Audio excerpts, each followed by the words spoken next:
How do you ensure that the backlog remains up to date? Well, not strictly the role of a Scrum Master. This really falls to the product owner, but you're going to keep an eye on it, aren't you? Because you want to know that as a team, they've primed the pump. They're always ready to deal with the next sprint as it comes. With enough in the backlog in this ready state, the team are happy, they're confident that they can get the work done, but not so much that they're wasting their time breaking things down into too smaller pieces, or they're expanding things and understanding things that they never build. So your role is not necessarily to understand the detail, but it's just to have that awareness of the backlog's in a healthy state. The team can act appropriately. Okay? How do you do that? Well, one of my favourite measures has always been, I roughly call it backlog health. Do you have, and I always start with about 2 sprints, but it flexes team by team, but do you have enough work ready that you can take it into the next sprint without having this mad scramble in planning to refine something, go and ask the questions, break it all down, share the understanding, do all of that stuff in planning? So really what you're measuring is how often does that happen? The way that I do it is broadly, do you have a couple of sprints worth of work ready? So if you're moving at 20 points, do you have about 40 points ready? That's probably good enough. And just keeping an eye on, in sprint planning, how often do we trigger this mad scramble because something happened outside of that buffer zone? Okay. I'm not going to be the person refining the work. That's on the team. It is their job to share understanding, collaborate together so that they have a really good idea, breaking things down, uncovering assumptions, asking questions, all those great things that happen as part of refinement.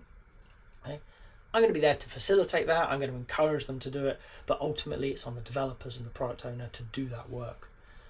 Okay? What I'm going to do is just make sure that they have enough work that is in a fit state to go forward. And that way, right, things smooth out. Product backlog refinement really came about from Muppets Like This person going into planning and being agile. We were super agile. We did no upfront planning. We never looked at the backlog until we got to sprint planning. Yeah, it didn't go so well.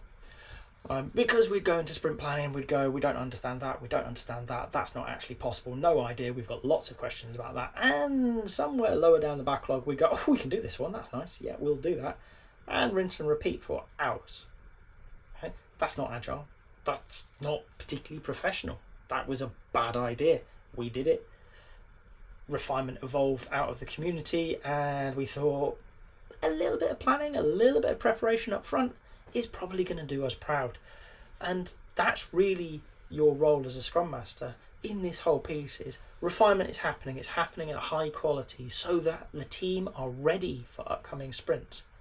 And what you want to do is just be aware that in sprint planning, do they have enough work? Do they have the right work to be doing their job? So are the things at the top of the backlog the things going into the sprint? And are they in a state where the team are comfortable, that they understand what the problem is? They can readily break it down into how we intend to solve this. Okay? And the sprint itself then flows smoothly from there. If so, you're doing a great job.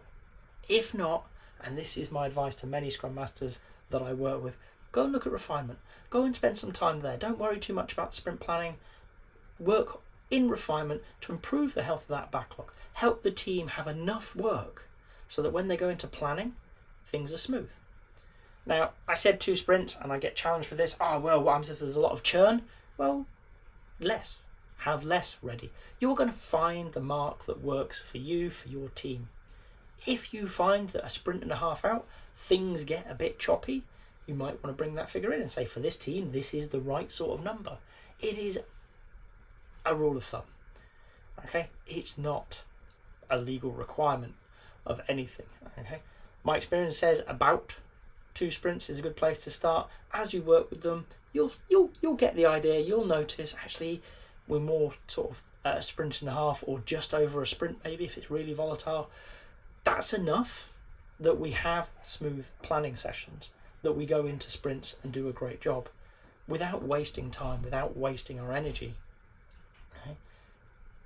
if you need to look ahead, and many organisations take time to answer questions, you're going to be scanning down the backlog anyway and looking for things a month, hopefully not too much more than that, where you have to ask a question, send it off to, I always pick on compliance, send it off to compliance and be confident that in the time frame they'll have returned whatever the answer is. Okay, so your role as a Scrum Master is thinking about all of this. It's not doing the work, it's being ready so that everybody else can do a great job. It's always going to come back to, are you supporting that team so they can build the right product to solve the right things at the right time? If you've got to this point in the video, I hope you've enjoyed it. If so, a like would be appreciated. If you want to hear more from me, more answers to questions that maybe you've got in the Agile world, please subscribe to the channel. And if you've got a question that you really want answered, drop it in the comments. I promise we'll get around to it. Thank you.